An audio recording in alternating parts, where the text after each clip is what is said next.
আমি ছিলাম ভীষণ রাগী মেয়ে, মা বাবার ভীষণ আদরে ছিলাম। আমার স্বামী আতিক, সে ভুলিয়ে সব সময় আমায় ঠান্ডা রাখতো। বিয়ের পর প্রথমে বেবি নিলাম না, পড়ালেখা শেষ করে 4 বছর পর বেবি নিলাম। আসলে বিয়ের পর একটা বেবি থাকাটা খুব ফিল হয়। সবার কথা তো ছিল, মাঝে মধ্যে নিজে কান্না করতাম, কখন হবে আমার সোনা একটা পুতুল, আমি তাকে ইচ্ছে মতো সাজাবো। খোদা আমার কথা শুনেছিল, আমাকে ভীষণ সুন্দর একটা পুতুল দেওয়া হলো, মারিয়া। কিন্তু আমার বেবি ছিল কলিক বেবি, সারা রাত কান্না করতো, তাকে নিয়ে হাঁটতে হতো সারা রাত। সকালের দিকে একটু ঘুমাতাম। শ্বশুর বাড়িতে থাকতাম, তারা যত ভালো হোক 10টা অব্দি তো ঘুমানো পসিবল না। আমি 5টার দিকে ঘুমাতাম, 8টায় উঠে যেতাম। আমি ওঠার আগেই আতিক অফিসে চলে যেত। ওর অফিস ছিল দূরে। সারাতের ক্লান্তি, দিনের বেলা কাজকর্ম, বাচ্চার কান্না, ময়লা কাঁথা, খেতে বসলে খেতে না পারা, আধ পেটে দুধ খাওয়াতে গিয়ে আবার খাওয়াই হতো না। যত বড় হচ্ছিল ততই চিন্তা, আজ এইটা তো কাল ওইটা, তার স্বাস্থ্য বাড়ে না। তারপর এলো খাবারের যুদ্ধ।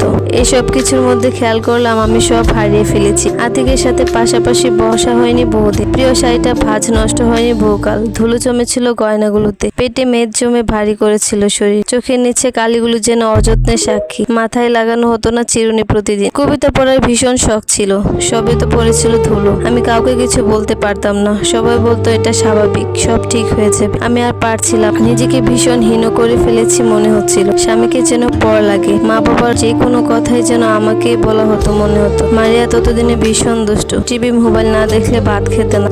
নিয়ম করে দুধ, ডিম, কলা সব খাওয়াতাম, কিছুতেই শরীর ফিরতো না। খাবার নিলে ঘন্টার পর ঘন্টা দৌড়াতে হতো। এতে আমার মেজাজ আরো খিটখিটে হয়ে যায়। অল্প কিছুতে মারধর করতাম বাচ্চাকে। কেউ কিছু বললে বাচ্চাকে মেরে রাগ দেখাতাম। এতে ওরা আর বলতো না। আমার মনে হতো উচিত হয়েছে, কিন্তু এতে করে বয়ে জমেছিল আমার মারিয়ার মনে। এত মারতাম তাও আমার বুকে এসে কাঁদতো। সারাক্ষণ পিছনে পিছনে কোনো কাজ করতে পারতাম না। নিজের জন্য কোনো টাইম ছিল না। সবকিছুর পরও মেয়ের হাসিতে সব ভুলে যেতাম, কিন্তু ভিতরে ভিতরে একটা আত্মগ্লানি রয়ে যেত। পরোক্ষভাবে তা মারিয়ার উপর ফেলতাম। একদিন মেয়ের কি হয়েছে জানি না, কোনো কাজ হয়নি, আর মেয়ে কোল থেকে নামেই না। ওইদিকে ওর খাবার টাইম হয়ে গেছে। খাবারের বাটি নিতেই মারিয়া কান্না শুরু। রাগ উঠে খুব। দিয়ে পিঠে 2টা মায়ের, স্বাভাবিক প্রায় দিতাম। এরপর ঠেলে ঠুলে খাওয়াতে লাগলাম। কিছুক্ষণ পর সে বমি করতে চাইলে আমি আবার মায়ের দিই। মেয়ে কান্না করেই যাচ্ছিল, কোনো মতে আর খাবার মুখে তুলছিল না। আমি রাগ করে রান্নাঘরে চলে যাই। রান্না চুলায় দিয়ে অনেকক্ষণ পর এসে দেখি মেয়ের কান্না নেই, তবে শুয়ে আছে। তখন যেন কেমন মায়া লাগে। গিয়ে মেয়েকে বুকে তুলতেই দেখি